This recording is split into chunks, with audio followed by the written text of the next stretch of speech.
குப்பை மேட்டை போன்றதாகவே எதிர்க்கட்சிகளின் தற்போதைய ஒன்றிணைவு காணப்படுகிறது. நாட்டு மக்கள் தேசிய மக்கள் சக்தி பக்கம் உள்ளார்கள் என போக்குவரத்து அமைச்சர் பிமல் ரட்நாயக்க தெரிவித்துள்ளார். கடந்த காலங்களில் திருடர்கள், ஊழல்வாதிகள் என்று ஒருவரை ஒருவர் தூற்றிக் கொண்டவர்கள் இன்று ஒரே மேடையில் ஒன்றிணைந்துள்ளார்கள்.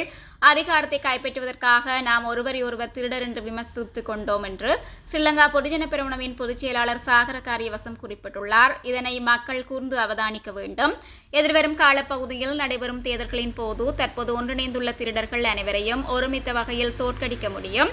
திருடர்கள் அனைவரும் ஒன்றிணைந்து மக்களின் அரசியல் தீர்மானத்தை இலகுபடுத்தியுள்ளார்கள். மக்களின் பிரச்சினைகளுக்காகவே எதிர்க்கட்சியினர் ஒன்றிணைந்துள்ளார்கள். இல்லை, சட்டத்தில் இருந்து எவ்வாறு பாதுகாப்பு பெறுவது, எதிர்காலத்தில் தமது அரசியலை எவ்வாறு வலுப்படுத்திக் கொள்வது என்பதற்காகவே தற்போது ஒன்றிணைந்துள்ளார்கள். எதிர்க்கட்சிகளின் ஒன்றிணைவுக்கு அச்சமடைய போவதில்லை, காலத்தை வீணடிக்கப் போவதில்லை. ஐக்கிய தேசிய கட்சியின் மாநாட்டில் ஒன்றிணைந்தவரிடமும் ஒருமித்த தன்மை இல்லை.